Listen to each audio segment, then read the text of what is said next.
Why on earth did you move your whole family to El Salvador? Yep, I get asked that question all the time, especially by locals. Let's be real, El Salvador still carries a lot of outdated stereotypes in the world. People think it's all gangs, poverty, and chaos. But let me tell you something, that couldn't be further from the truth.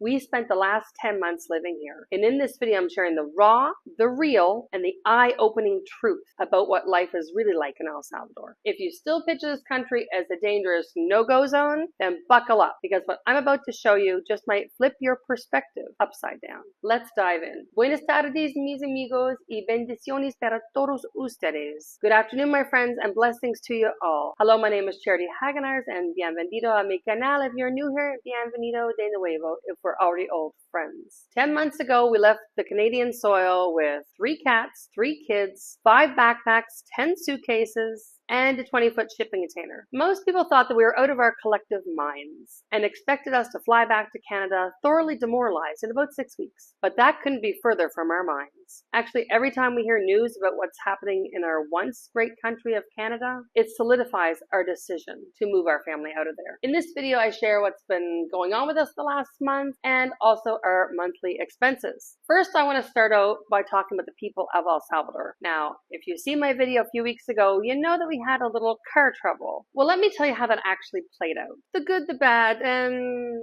unfortunately the ugly on that one. So the day before, we had gone to the guy's shop about fixing the headlight on my car because there was moisture trapped inside it. And he said that he'd have to keep the car overnight. And we said, no.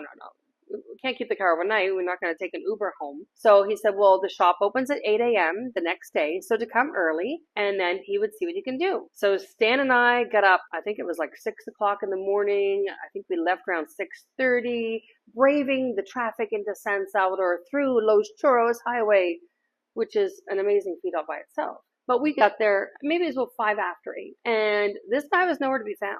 And after some sweet talking that Stan did with the guys who were there, because this is actually a car wash, the car wash guy said, well, we don't actually know his name, but he goes by the name Chino. Said, okay, well, can we get Chino's phone number so we could see when Chino's going to come to look after the car? So Stan got his number, he texted him. Probably he woke Chino up, I'm guessing, because they told us Chino didn't usually stroll in until about 9 or 10 o'clock. And at 9 o'clock, Stan had an appointment. So actually, I dropped him off at his appointment. I came back to wait for Chino. And I wasn't parked in the car wash because that's where they're washing cars, obviously. I parked in the lot beside it, which was for an auto parts store. And I was there so long that the security guard in the store actually asked me to move. I was waiting for Chino forever. So Chino does show up around 10 a.m. And he quickly disassembles the headlight assembly. And he says, come back in a few hours. I'm like, so I'm really confused why he said he needed the car, like, overnight the day before if he only needed the headlight. Now I get, we shouldn't be driving with no headlight. I understand that, but he didn't need the car overnight. People showing up on time in El Salvador, how shall I put this? Doesn't happen very often, okay? If you say you're going to be somewhere at a certain time, chances are you're not. You say you're going to be there for 8, you might show up at 8:30, 9 o'clock. I get there's a couple of reasons for that. One, I would say is, first and foremost, is the traffic, because traffic is crazy. So depending on the time of day you said you're going to meet somebody, you're probably going to experience traffic somewhere. So I understand traffic.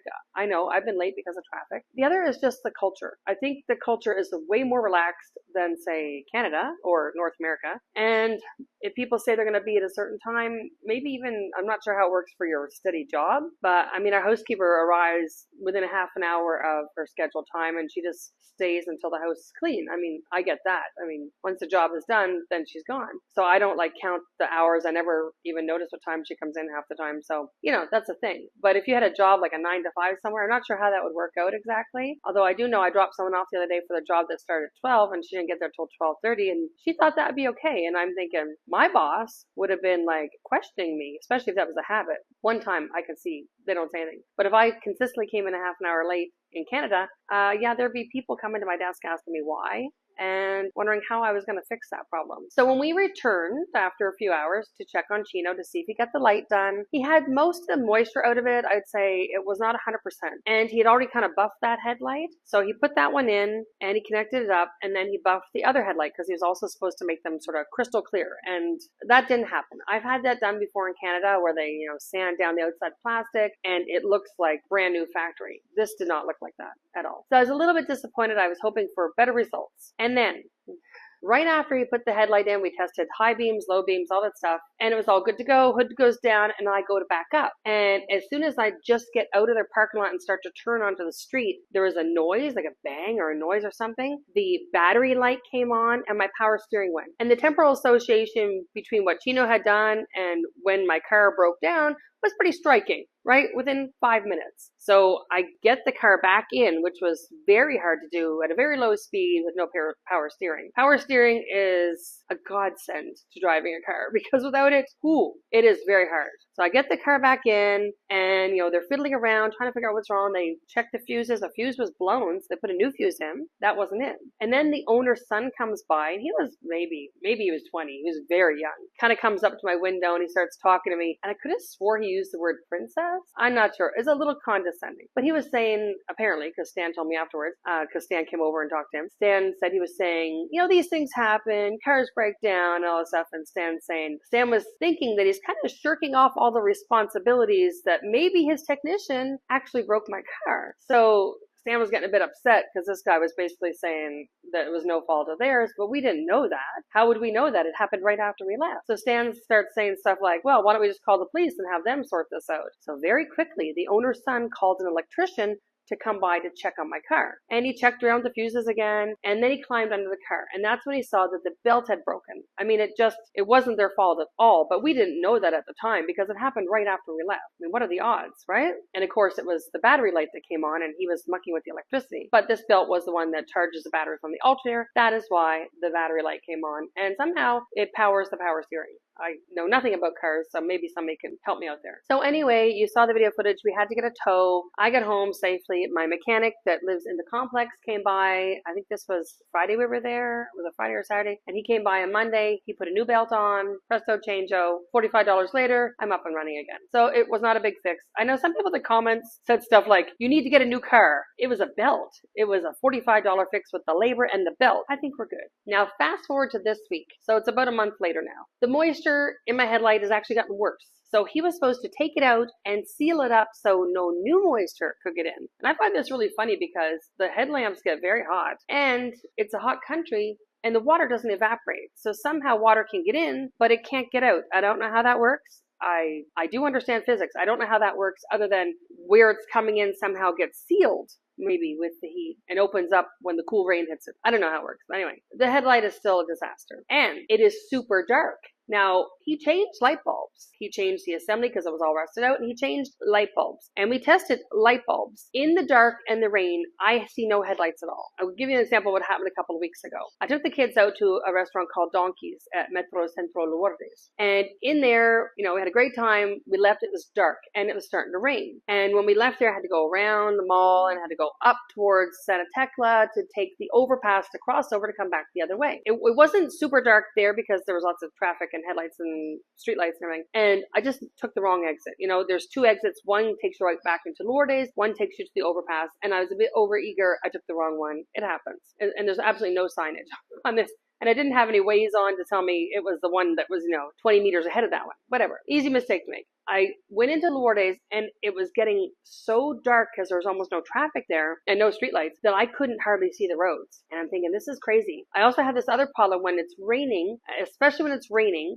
There's a bit more humidity in the car and I have to go between air conditioning and defrost to keep that window clear. And my window has some sort of haze on it. Now we removed a tint on it because it was way too dark. I mean, when we first got the car, we came home in the dark with that tint on the window and those very, very not bright low beams. I almost couldn't see anything on the road. It was very dangerous. So we took the tint off, but I cleaned the window on the inside. There's still a haze. I cleaned the window on the outside. I tried window cleaner. I tried vinegar. I need some of those aerosol can window cleaners. I think maybe Vidri's or Froyant has them to try to really clean whatever that is off the window because when the headlights hit it, it makes starbursts. It really reflects the light and it's very hard to see through. So anyway, I get into Lourdes. I found the place where I can make a U-turn. I came back and on the way back, it was even darker because there was nobody there. And I kept thinking, why it's taken a really long time to get to the overpass. Like, what's going on? And then all of a sudden I realized I've somehow got onto the highway going towards Santa Tecla. And I had been thinking I was keeping left because I didn't want to get off at an exit, but I didn't see it. And at one point I almost hit a concrete median because there's those little reflector things that stick out from the concrete median.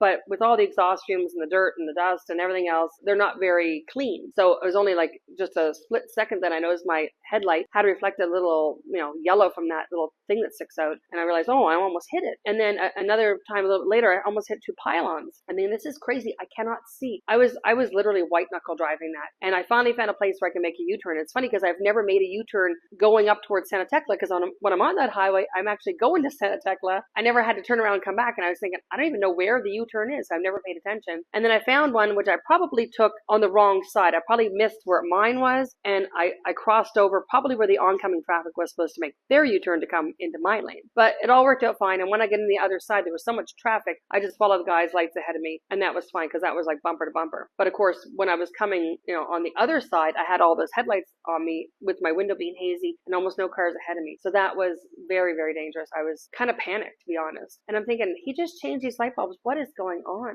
So anyway, we knew we had to do something about it. So Stan found another place that I could go and get them checked. And it was called 100 Auto Store. And they do like TikTok, YouTube kind of videos. I think I saw them on Facebook. Maybe it's Instagram and TikTok, wherever they're at. Anyway, they do videos. And when we went there yesterday, the guy didn't want me to film. That's fine. So you can go find their own videos on there. But they did a really good job. And I can tell you I'm a little bit stumped. I'm a little bit stumped because here's the video footage of Chino showing me the lights he took out and the lights we put back in. Now look at these carefully. These are little tiny light bulbs, right?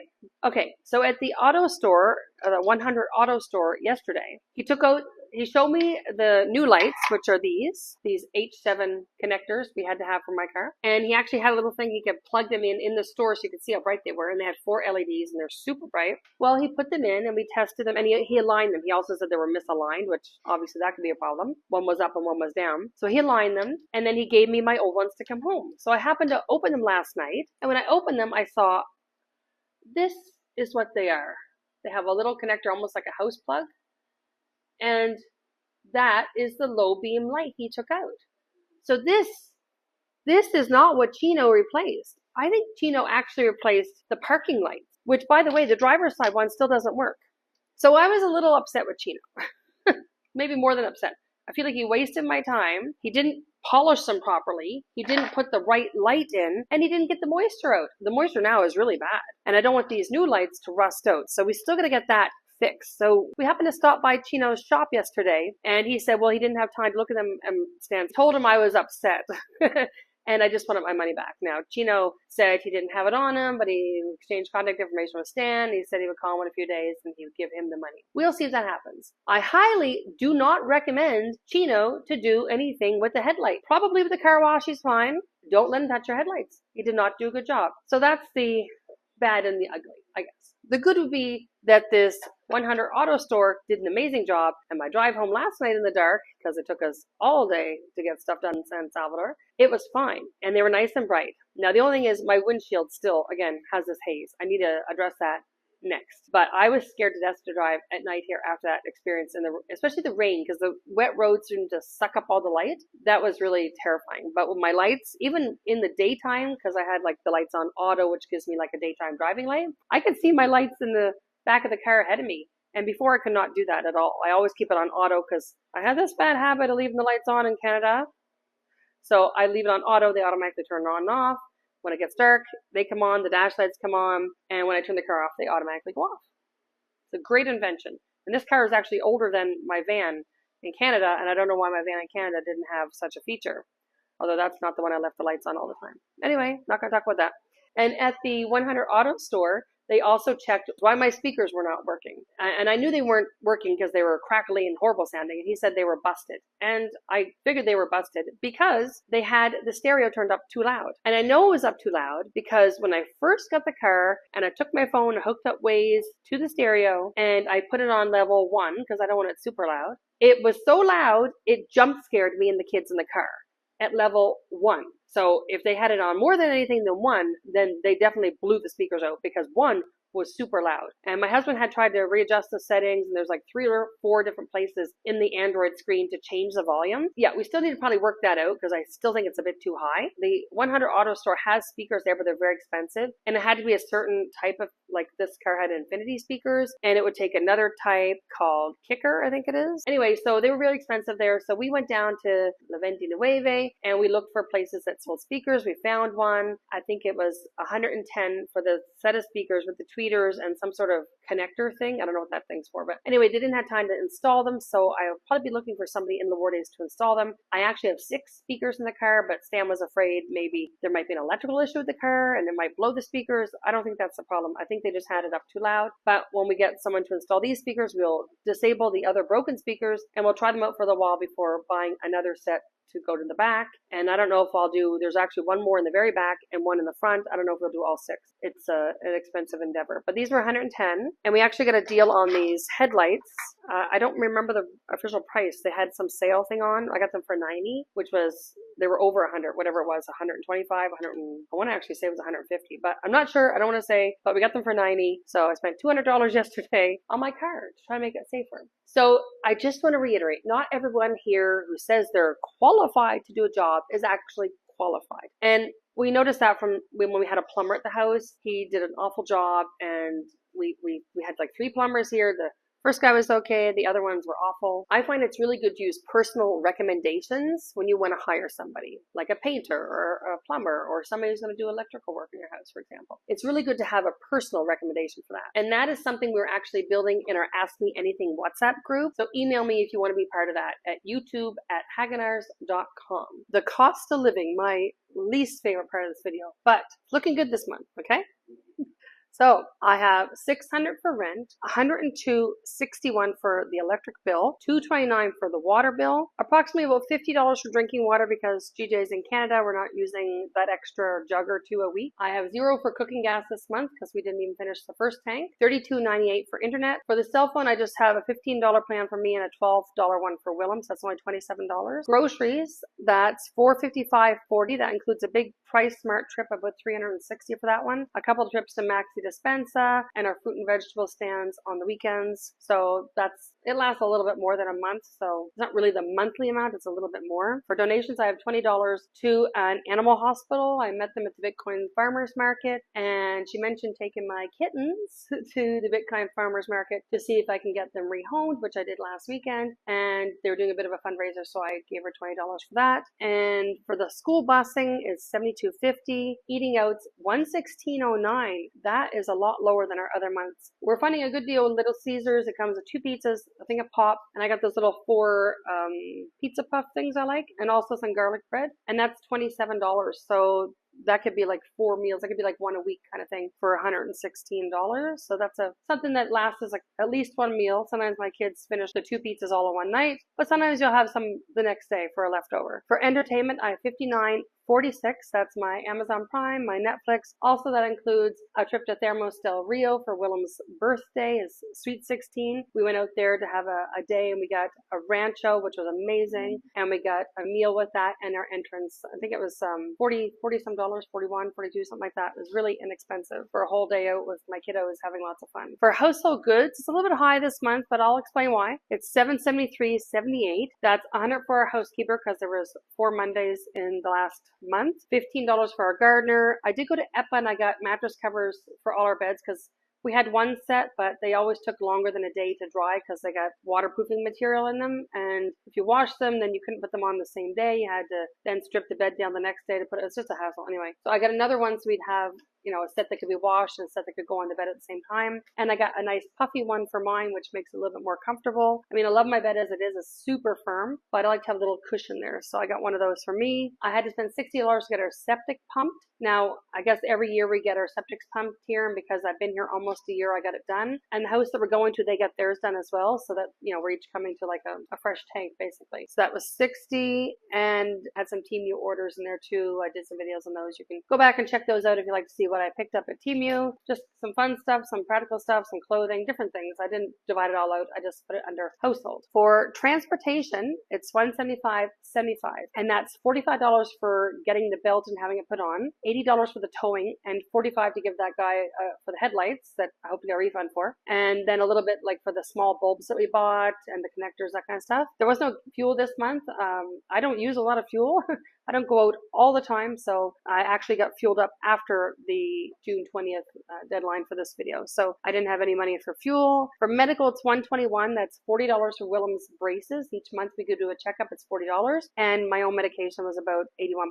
For the pets, it's $162.45. Now my pet food is under my PriceSmart grocery bill, but this was getting my 3 cats fixed. I got some vitamins and some food for them, and also some flea shampoo for them. So that gives us a grand total of $2,771.31. So I'm getting closer and closer to the $2,500 mark. It's not going to happen next month because we are moving, and there are the moving guys that we have to pay for, the painters I want to have paint, the paint, another painting supply stuff. Some of that was included here, like the rollers and stuff I already bought, but I need spackle and different things. So next month's going to be a little pricey, and I did not include the fact that I've already paid for my first month's rent at the new place and the damage deposit. I didn't include that here because it's really for next month. I mean, the damage deposit's, you know, whatever. I might get that back here, which would be great too. So it'd be kind of like a wash. I'll get the $600 back here and give the $600 them kind of thing. So here's hoping I get the damage deposit back because I really want that $600.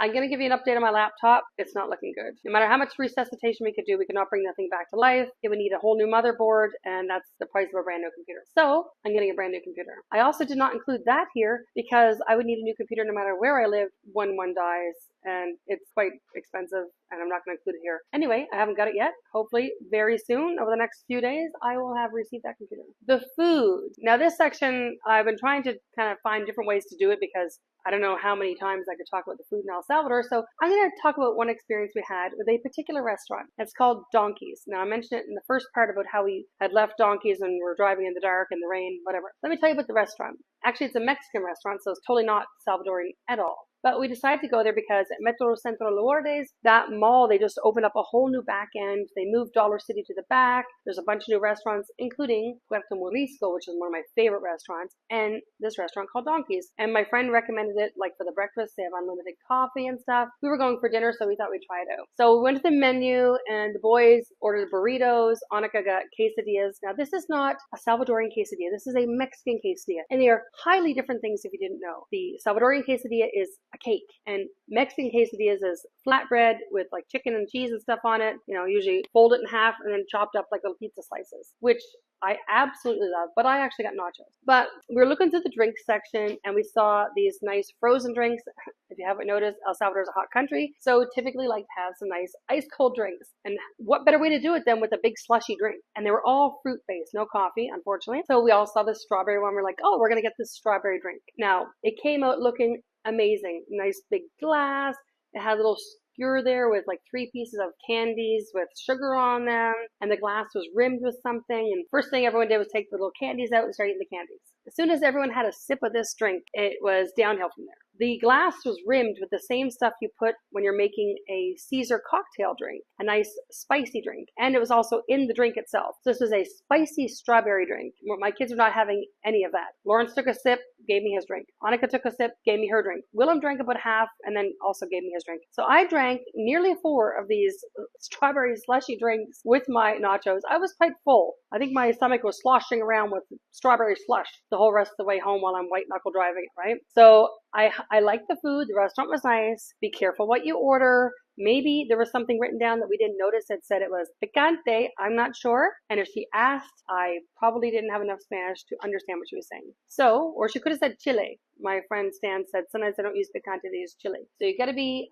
weary about even what looks like a benign strawberry slushy. Not always that way, but the food was good. So I highly recommend the restaurant. Nice atmosphere, cool table set up. All the chairs were kind of different, and each table had one comfy chair, which I took, of course. And then they had the other chairs for the kids. So I recommend it. There's probably more than one in this country, so this is the one that's closest to us. So check it out if you haven't checked out Donkeys. It's a pretty good restaurant. The next part is about safety and security. Well, my biggest safety trick is don't drive with poor lighting in your car. That's very dangerous. Bukele has really cleaned up El Salvador's crime problem, related to gangs and petty crime. Now everyone is out there with their cell phones recording anything bad that's taking place. So much so that I find it actually a little bit weird. I'll tell you why. Maybe weird is not the right word. Maybe disturbing is a better word. And I can tell you, they would never do this in Canada, probably not the United States either, probably not Europe, even for that matter, even though they're quite liberal with what they show on TV. Let me explain. So when there is a crime, and that's not necessarily criminal in nature, and when they have a video of this happening, they post it on Facebook and probably X as well. And I'll just show you this one, and then you can kind of form your own opinion about what I'm talking about.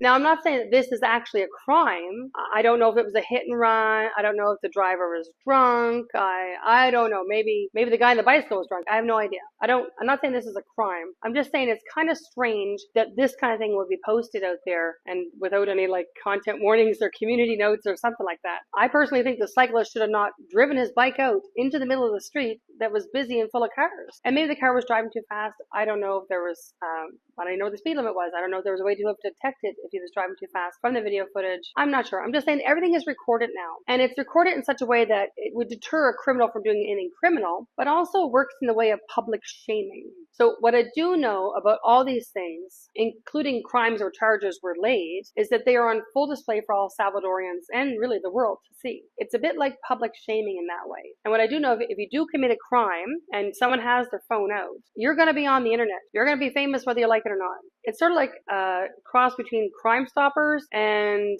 public shaming. They put it all out for the world to see. So it has the added benefit of preventing crime because people don't want to be made a mockery of. I do not feel afraid of walking in the dark, with my kids outside the mall, going to the parking lot. I have no fear about going out all by myself. I actually have more fear in Canada in going in places like in Ottawa where I was always looking over my shoulder, make sure nobody was following me. But get behind the wheel of a car and you might be taking your life in your hands here because, as Stan calls it, it's a bit like monkey driving. Adjusting to the language. Now, after my video last month, I had a lady reach out to me to offer me some private Spanish lessons, and we did a couple of them, and then some stuff happened. She got busy and whatnot. We never really resumed those. And then even after that, I had another lady approach me, and she's offering to do lessons for me, Annika, and Lawrence, and we do those Tuesdays and Thursdays. And she's out in California, so we're doing those remotely, and that's going well so far. We had a few lessons with her, and I can't wait to keep that up. It's gonna be great for the kids, I think. This week, she was talking about the use of formal and informal when the kids are talking to adults or kids their own age and how to tell the difference between that. Infrastructure and utilities. What I'm about to tell you is the truth. And if you live here, you know this is the truth. But if you're from here and you're living abroad right now, you might remember these things. Or you might be upset with what I'm about to say. But this is the truth. Some of the roads here are amazing. Some of the highways I've driven on are top notch. They are wide, they're well lit, they're smooth, like butter. Amazing. Perfect conditions to drive on. And some of the highways, like the one that we're living on, are completely under construction. And they're a complete nightmare to navigate in the dark. There are rarely any lines painted on the road during the construction phase. And they are not perfectly lit. And the lane that you're supposed to be driving on changes almost daily. Trust me, I drive down there several times a week. And there's always one surprise. This past week, the side that the new roundabout is on, that opened up for the traffic. So as you're driving along, the old part gets kind of cut off and you divert to the new part. And that old part was the part they were just patching a month ago. That seems like a waste of resources. They just patched all these holes in it, and now we're not even driving on it. We're driving on another part. I don't know. It's crazy. But it changes daily, so you got to be really on your game when you're driving, because at night, it's not very well lit, and it's hard to see where things are now changing. There's these tall, skinny pylons. There's these cone pylons. There's like cement barriers between with those little yellow reflectors on it that don't always reflect very well. You have to be on your game watching where your lane is going, because it is changing all the time. So don't cast any shade on me for this. Some Salvadorians think that for some reason, and for the life of me, I cannot figure out why, or even how sometimes, they think it's okay to steal manhole covers. Let that sink in for a second. You're driving at night on this nice smooth highway, going 90 kilometers an hour, thinking this is perfect. You may even be on one of these really well lit highways, when up ahead you see a manhole outlined on the ground. And as you get closer, almost on top of it, you realize to your shock and horror, there's no cover covering the manhole. Now you quickly swerve to avoid it, left or right, taking a split second to see if there's any cars on your left or right. Imagine the adrenaline rush you're feeling as you narrowly avoid ruining your car. Can someone, probably someone who currently lives here, explain to me why? Why would you take the manhole cover? Is there some value to the metal in the cover? Do you get a rush seeing people smash their cars? Are you maybe a mechanic who hopes people will land in that hole and they need your help to fix the car? I just can't figure it out. It is crazy. And I saw this on one of these highways where I was going at least 90, and I seen it down La 29 yesterday when we were driving. I'm like, oh my gosh, I didn't notice as I came back, the side I had been on had a missing manhole cover, but I have been driving on the right side because we're driving slow looking for the stereo shop, and I wasn't in the left lane, and I didn't notice. But they're not always right in the center where you can just drive over them. Some are to the left or right, and you need to swerve. And I had to do that in the highway one time, and it was terrifying. These holes are 18 to 20 inches wide. Actually, I have no idea. Something like that. And some people have these little 13-inch or 15-inch tires. I'm thinking, you drive over that not realizing it? Your whole tire is going in. Your car is, who knows what your car is doing. That might cause your car to flip over. I have no idea how fast. If you're going 90 or 100 and you do that, that's a complete disaster. And not just for you, but anyone around you. If your car goes out of control, you can hit other cars. And if you have kids in the car, I don't understand it. I need somebody to tell me why people do this. I've never seen this in North America anywhere. These things are heavy. You'd have to walk across a busy highway with a crowbar to get the thing out of there. There's always so much traffic here. I don't even know when you have the opportunity to grab that thing. And maybe it's the construction workers. Maybe they're the ones taking them out and not replacing them right away. Or no, maybe do they crack and fall inside? I have no idea. It just really freaks me out that I'll be driving down a highway, especially on a highway going fast, and then there's this gaping hole in the ground. I don't know. What do you guys think about that? Does that scare you? It's a little frightening. So other roads here are a cross between being perfect and needing dynamite to blow them up and start over again. I've driven on some pretty bumpy roads where the pavement's all in big chunks, messed up, or it's like cobblestone and concrete and stuff mixed up and broken. And then sometimes you have sort of almost like a drainage ditch, sort of semi-shallow that runs across a road, especially if you're coming downhill, and that leaves you to go, bumpy bump, bump, bump. So roads here can be tricky, but I'm going to talk about my next least favorite thing about driving in El Salvador. It's the bane of mine and all Salvadorians' existence in this country, and they're called tumulos. What is a tumulo, you may ask? Well, a tumulo is simply a speed bump. However, in this country, speed bumps have no regulations, from what I can see. Anyway, sometimes they're, 30 centimeters, like a foot, and you drive over it and it's done. Sometimes they're over a meter, and the height varies between maybe 5 centimeters and 30 centimeters.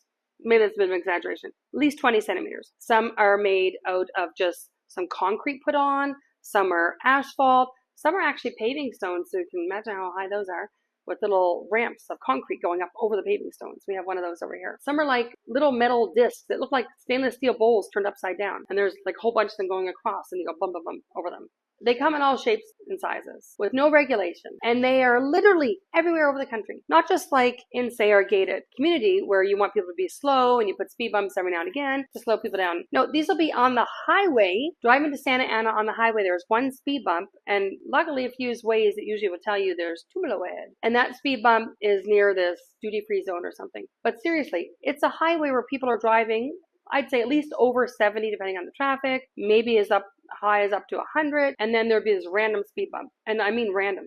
They're everywhere. It's crazy. And I think some, if you don't hit them correctly, which would be on an angle, you're going to wreck something in the bottom of your car. This is why when we bought our car, we needed a car that had really good clearance. From the ground to the lower part of the car, it needed to be like 6 inches at least. And that helps you to avoid some of these tumulos. But even with our car being high up, we have hit some before and it, seemed to make a bumpity bump. I'm like, oh my gosh, we have a high car. Low riding cars have no chance here. I've seen a few sports cars. I'm thinking, I don't know what road you're driving on. You can be super careful. Clearance at just a few inches from the ground. Don't do a tumulo. That's going to wreck your car. Reflecting on our journey. I really cannot believe that 10 months has already flown by. Wow. It's so fast. You blink and you'll miss it. So many memories that my husband and I and our children are making in this new country. Not all of them are good memories, like when Annika got bullied by a girl in her class, but for the majority, I think they are pretty good. One of the best parts about being in a country like El Salvador is that you can do a water park in February or January and without having to worry about anything cold. It's always hot here. It's always a good temperature. It's 27 degrees right now And that's sort of typical for this area. 28, maybe, I don't know if we've ever had it as high as 30 here, but 27, 28, sort of typical. It's gone down to as low as I think 16 at night, which is really cold, but usually around 18 at night, sometimes only 20. But it's a perfect temperature to do anything outside in. And in Canada, we spent 6 months a year trapped in our house where the kids never went anywhere. Like my kids didn't like skating or skiing, or we did a little bit of tobogganing here and there, but seriously, that was not what they never liked going outside to play in the wintertime. They didn't, the time they went outside in the wintertime was to shovel snow, and they didn't like that either. So yeah, my kids always spend a lot of time in the house. Now we have the option of spending a lot more time outside the house, which means a lot more family adventures, because we didn't do a lot of family stuff in the winter in Canada. We usually reserve that for the summer, camping and going on trips to my parents' house or going to Europe or whatever. We did all that in the summertime. Here, we can do any fun stuff we want, any day of the year, 365 days of the year. When I see videos or read any news about the things that are going on in Canada, I feel sorry for my family that's living there. They're living under a huge tax burden, or as I like to call it, slavery. They're seeing the economy go down, grocery prices go up, job losses on the rise. More people than ever are going to food banks to feed their families. It is very sad. That isn't living. That's survival. The amount of moral degeneracy going on in Canada now makes me very happy that we got our kids out of there, even though they were in the Catholic school system. You see it there too. Every time I think of life in Canada, I think of tent cities. I think of the streets of Vancouver littered with needles and human feces. I think of the Toronto Pride Parade. None of these things I wished on my worst enemy. When peaceful protesters fighting for freedom in Canada get arrested and have charges laid against them, and then the leader of the country who's corrupt to the core is like a mafia leader, and no one will even try to attempt to put any criminal charges against him for fear of their jobs or their lives, you know that something's gone terribly wrong. And when they try to tax the rain in Toronto, you know that Canada's not a serious country. It's a clown show, and no path in sight to fix it. I'm so very happy that I do not have to raise my children in that environment. And there are so many people out there like us that are considering this bold move. I know because I made a whole WhatsApp group called Ask Me Anything for people that are reaching out to me and wanting more information about moving here. And we also meet every Monday night to talk about that exact thing. If you want to join us, the link is in the comments below. It's 7 p.m. El Salvador time every Monday. That's a Google Meets link in the description below. Add it to your calendar and join us on Monday night. We also have a WhatsApp group of like-minded people in all various stages of moving to El Salvador. People like us, or people who've been here a lot longer than us, people who are in the middle of coming on their scouting trip, people that are just thinking about coming on a scouting trip. It's all stages of moving here. We even have people who are moving here permanently in August, and we hope to have some in-person get-togethers as well. I'm really looking forward to that. We are scattered all over the country, integrating into our local communities, but we have this one thing in common. We chose El Salvador, that was once touted the murder capital of the world, to raise our children in, to retire here, or to plan a fresh start in our lives. El Salvador is our Plan A country, way better than Canada has been in my recent memory. It is safe and has friendly people and good food. As I said before, freedom isn't free, but at least in El Salvador, the government isn't actively trying to enslave you. Thank you for joining us on our journey. I'll be doing these updates every month. I said I might stop at 1 year. We'll see. If anyone wants a kitten, I got a couple left to give away. I'll be at the Bitcoin Farmers Market, not this Sunday, but next Sunday when it goes on again, with 2 cute white kittens that need a new home. If you enjoy this content, you can join our membership for a small monthly subscription and be the first to see my videos when they come out. Don't forget to hit the like and subscribe button. It really helps the algorithm get these videos out to more people who are looking to move to El Salvador and want to know more information about living here. Ask us any questions you have in the comments below. I read every one of them. See you in the next one. Don't forget to hit the like button.